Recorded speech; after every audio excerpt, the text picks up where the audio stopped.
just wanted to take a quick minute to tell you how you can get almost $250 worth of free bonuses that will teach you how to improve your desire, how to have more libido, how to get the right tests done to figure out the root causes of low libido from a physical perspective. This is for men and women. And you do this by pre-ordering a copy of my book. My book is coming out in late fall. Projected date is November 1st. And in my book, we're going to talk about all sorts of physical root causes for low libido, how to help pelvic pain, how to help erectile dysfunction, how to help vaginal dryness, how to do this together in your partnerships, and so much more. And when you pre-order a copy, I am giving you almost $250 worth of bonuses right away for your support. So to get that, you simply go to wanttowantit.com or look in the show notes for that direct link. So wanttowantit.com, the name of my book. Now back to our show. Hey everybody, Dr. Diane. We are talking today about what to do if you are being triggered by your partner. And we're going to talk about how to recognize it, what to do about it, and how to move through these stressful moments that can really tear apart a relationship, how we can move through these and actually heal our past. I was told once by a therapist when I was recovering from a breakup, and I went to a therapist and I was saying, hey, I don't think I should be in a relationship right now because I want to heal my past before I get into relationship. I thought that was what I was supposed to do. What was really interesting is the therapist, when I said that, told me if it was a trauma, if it was something that was hurt from a previous relationship, the way we heal those things is actually in relationship. And that is super important for this conversation today, because when we're talking about triggers, oftentimes what we're saying is that we are experiencing a dysregulation in our body. We can feel tons of feelings and tons of emotion. Our brain can take over and flood us with thoughts, ideas, and sometimes it can feel a little crazy. And what this is, right, it's usually a combination of something happening in a current situation that is bothersome. Usually there's realness to the feeling, but it reminds our nervous system so much of something from the past that the feelings and the bigness of the feeling, usually with a trigger, is not just about the current moment. Right? So it's not to invalidate the current moment, but it's to say, hey, our nervous system is here to keep us safe. And so if something harmed us in the past, mentally, emotionally, spiritually, sexually, and the current thing has some resemblance of that, then our body is going to have a heightened response because our nervous system is primed, right? It's kind of like how people that have served in wars, right, oftentimes do not do well around 4th of July in America because that fireworks, those fireworks can be very triggering to their nervous system of things like gunshots. So because of that, that is that nervous system prime, right? That's an example of a physical trigger of something that is happening now that in that case is not even harmful most of the time, but their nervous system remembers that. And so they immediately go into this feeling of I'm not safe. And so it can lead to big emotions. So the same thing happens in partnership. And so it's a really hard thing because we do want to tease apart, usually if the trigger is there, usually there's something happening that we do want to talk to our partner about. And at the same time, we have to acknowledge the fact that our emotions are so big, usually from these past harms, that have nothing to do with our current partner. And this is where things can go haywire because it's so easy in these moments because we're feeling so many emotions to lash out. So one of the first steps I have found to be really helpful in this situation is what I call name it, don't shame it. So in talking to a partner, bringing something up, and you might even start by saying, and what you want to name in many situations is, hey, I'm feeling really triggered. Something happened, and there is an element of this where I know it's about the present, but I'm also having really intense emotions about it because it's reminding me of this past thing that I know has nothing to do with you. So right now, that can help when you name it but not shame it. right? You're not saying you're bad, you're wrong. You're not saying your partner's bad or wrong. But what you're doing is you're saying, hey, something's happening in this moment and I'm feeling a lot of emotions. And some of this I want to talk to you about, but I want you to know the intensity that I'm feeling is not just about you, right? That can help to de-armor a partner to hear you better, right? And then there's another huge step. I went through this with my partner last night where something happened, and I'm not going to go into the details for his privacy, but something happened and it reminded me of a past partner I had. And I was feeling so intense, and we were in bed just lying there talking, and all of this crazy emotion happened, right? And so I named it. I didn't shame it. And then here's another step, because what tends to happen during this is the body, it wants to oftentimes get into like a fight or flight, or another trauma trigger response is we often want to dissociate, right? Where parts of us like start checking out instead of being in our body.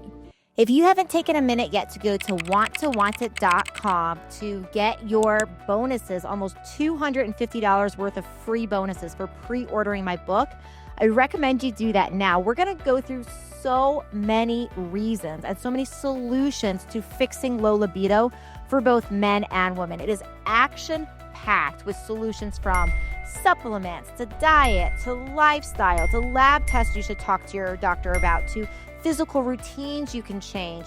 So many things designed to help support estrogen and testosterone and circulation and erectile dysfunction, vaginal dryness, so much more. So if you go to wanttowantIt.com, you can find that book for pre-order, and you can also then take advantage of the almost $250 worth of bonuses I am giving away for pre-order that will not be available for long. Now let's get back to our episode. And so one of the biggest ways to heal this, and this is where I think the therapist that I mentioned had it so right on, is because one of the biggest things that happens during those trauma responses from past triggers is usually with that trauma, we kind of check out. Our body oftentimes, our mind oftentimes dissociates because it's a lot to handle.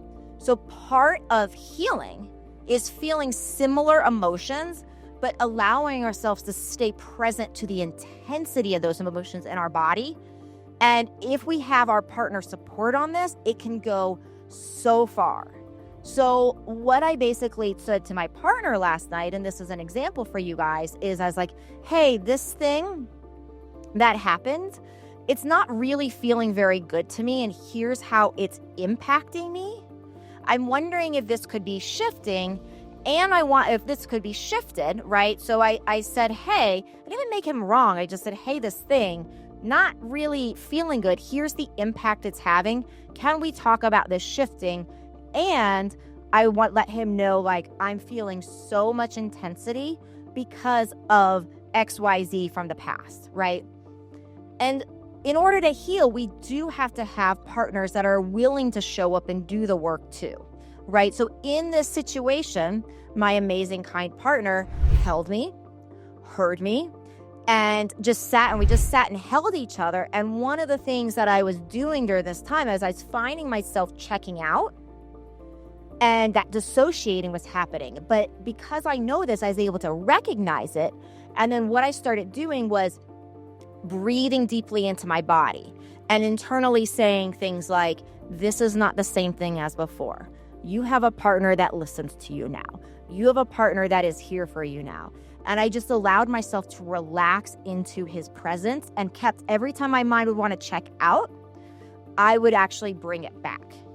And that was amazing. And after we got done with this, I felt, not only did I feel the shift in my body, but we had some of the most amazing sex afterwards too, right? And it's like, this is where I feel like partnerships, we can deeply heal each other, but it does take a few different things. When it takes that ability, when we are triggered, to name it, not shame it, right? To name it and not make our partner wrong, even though we do want to talk to our partner if something's bothering us, right? We do want to have those kind conversations that are not blaming, but are just allowing for impact to be shared. And the more we acknowledge in those moments that, hey, this is about something in the past, right? This is not just about them. the more the pressure is taken off, where it's like, okay, even if there are big emotions, it helps them understand, oh, you're processing this. And then the more too in those moments, if we're able to identify what you need, like what will help get you back in your body, the more in those moments you are checked out and dysregulated versus practicing to re-regulate in those moments. If you can re-regulate in the moments, what you're teaching your nervous system is that trigger is not a threat anymore, right? That thing that was a threat in that other relationship is not a threat anymore. And we're training our nervous system differently on that. So why are we talking about this on the Libido channel? Well, I'm going to start making more content like this, you guys, because one of the things I've really been thinking about is, yes, I love talking about sex on this channel and it's so important, but a huge part of this work, my passion for this work really is in helping you guys have better relationships. I look at desire, right? I look at libido as not just desire for sex, but a desire for passion for life. And part of that is being able to communicate well and have that emotional intimacy, being able to heal each other, being able to get out of that fight or flight. And pleasure is one way that helps, but also healing these things and bringing that gap closer, that communication and that connection closer together is a huge part of a healthy libido. And like I said, like after this, with this moment with my partner last night, we had the most amazing lovemaking session. And I was so present in every moment and filled with so much joy because here I had just experienced something coming up. My nervous system was able to reset on a level, and my partner held me in that. So I hope this is helpful. I really would love if you guys comment. That really does help me know if you're liking this material, if you want more of this. I'd love to hear from you. Always remember, you can go to download my free yes, no, maybe checklist. That is all about bringing novelty back into your partnership, right? Because a lot of how we bring passion back is through novelty. And my specialty is novelty in monogamy. So if you're in a monogamous relationship and you're like, how do we keep this, how do we get out of the rut of doing the same thing all the time? How do we keep the spiciness in it? Go to mysexdoc.com. Again, mysexdoc.com. Get that free checklist. Subscribe to the channel. We'll see you soon. Ciao for now.